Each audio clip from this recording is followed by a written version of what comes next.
Electronic media సోదరులకు నమస్కారం. ఈరోజు ములుగు జిల్లా కలెక్టర్ కార్యాలయంలో రాష్ట్ర అసోసియేషన్ పిలుపు మేరకు, రైస్ మిల్ అసోసియేషన్ పిలుపు మేరకు ఈరోజు గ్రీవెన్సెల్లో ఒక పిటిషన్ ఇవ్వడం జరిగింది.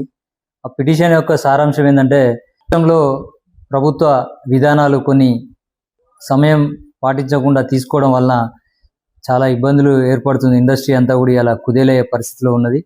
ఈ ఇండస్ట్రీ బాగుపడాలి అన్న ఒక తపనతోటి మేము ఈరోజు ముందుకొచ్చినాం.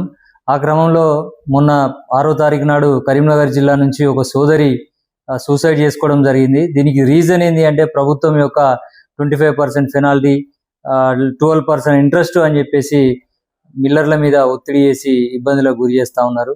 దయచేసి మేము మీ ద్వారా తెలియజేస్తా ఉన్నాం, ఖచ్చితంగా ఆ 25% పెనాల్టీని, 12% ఇంట్రెస్ట్ను వేవప్ చేయాలి. ఎవరెవరికో నక్సలైట్ల కాసుంటిది పునరావాసం పేరుతోటి కోట్ల రూపాయలు రిలీజ్ చేస్తున్న ప్రభుత్వాలు, మేము రైతులకు ప్రభుత్వానికి వారధిగా పనిచేస్తున్నాం, కూలి పని చేస్తున్నాం, ఈ కూలి పైసలు ఇవ్వమని చెప్పేసి పదే పదే చాలా విన్నపాలు కూడా చేయడం జరిగింది. ఇప్పటి వరకు అటువంటి చర్యలు తీసుకున్న పరిస్థితిలో ప్రభుత్వం లేదు.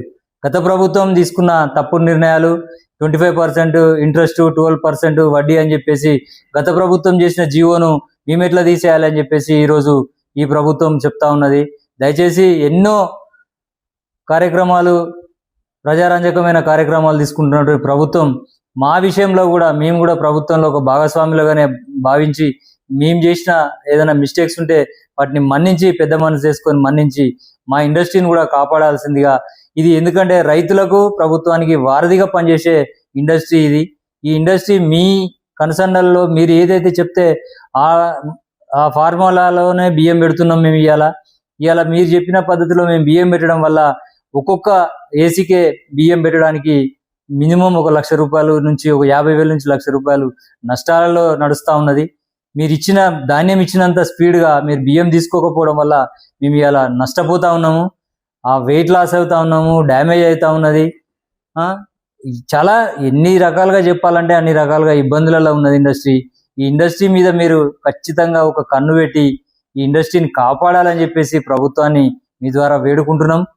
అంతేకాకుండా మన జిల్లాకు FCI నుంచి మొన్ననే ఒక 6,92,00,000 5 సంవత్సరాలకు సంబంధించి రావాల్సిన మిల్లింగ్ ఛార్జీలు రావడం జరిగింది.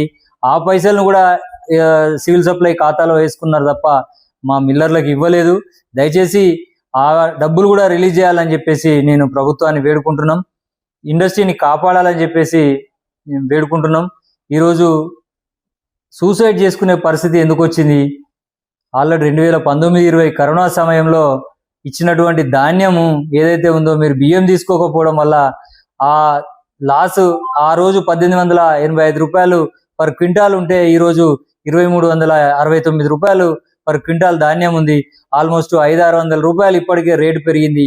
దాంతో 30% రేటు పెరిగింది. మళ్ళీ మీరేసే 25%, మీరేసే 12% ఇంట్రెస్ట్ తోటి కౌంట్ చేస్తే ఈరోజు 60-70%లో పడుతున్నది. ఒక రైస్ మిల్లరు లాస్ అయిపోయి ఉన్నోని మీద ఇన్ని వేసి వాడిని ఇబ్బంది పెట్టడము ఎంతవరకు సమంజసము? దయచేసి గత ప్రభుత్వం తీసుకున్న నిర్ణయాలను మీరు అమలు చేయొద్దు. దయచేసి మీరు ఈ ప్రభుత్వంలో మీ భాగస్వామ్యంలో పనిచేస్తున్న మా మీద కనికరం చూపించాలని చెప్పేసి ఈరోజు మిమ్మల్ని డిమాండ్ చేస్తున్నాం, మిమ్మల్ని రిక్వెస్ట్ కూడా చేస్తున్నాం. అర్థం చేసుకోండి, మీలో భాగమే మేము. మీరు తీసుకున్నటువంటి సన్నబియ్యం పథకానికి మేమే వారధులం. మీరు ధాన్యం మాత్రమే ఇస్తున్నారు, కానీ మీరు కోరిన విధంగా బియ్యం ఇచ్చే మిల్లర్లను మేము. దయచేసి మా మిల్లర్లను మీరు చిన్నచూపు చూడకండి. కొంతమంది ఉండొచ్చు ఈ వ్యవస్థలో దొంగలు లంగలు ఉండొచ్చు, వాళ్ళ మీద స్పెషల్ ఫోకస్ పెట్టండి. మీ చేతిలో ఇంటెలిజెన్స్ ఉంది, SB ఉంది, వీళ్ళందరి ద్వారా మీరు ఎంక్వైరీ చేయించేసి నిజంగా వాడు నష్టపోయిందా నష్టపోలేదా ఒక కమిటీని వేసి మీరు చర్యలు తీసుకోవాలి. ఎవరైతే నిజంగా నష్టం చేసిరో ప్రభుత్వానికి వాళ్ళ దగ్గర మీరు రికవరీ చేయండి. మీరు 25 కాదు 100% రికవరీ చేయండి. ఇప్పుడైతే ఏదైతే చిన్న చిన్న మిల్లర్లు ఉన్నారో, 4 SKలు, 10 SKలు, 20 SKలు బాకీ ఉన్న వాళ్ళు ఉన్నారో, వాళ్ళందరినీ జనజీవన స్రవంతిలో కలపాలంటే మీరు ఓన్లీ 100% బియ్యం మాత్రమే తీసుకోండి. ఈ 25% పెనాల్టీని, 12% ఇంట్రెస్ట్ను తొలగించాలని చెప్పేసి డిమాండ్ చేస్తా ఉన్నాను. మిల్లర్ అసోసియేషన్ ములుగు జిల్లా అధ్యక్షుడు బాదం ప్రవీణ్.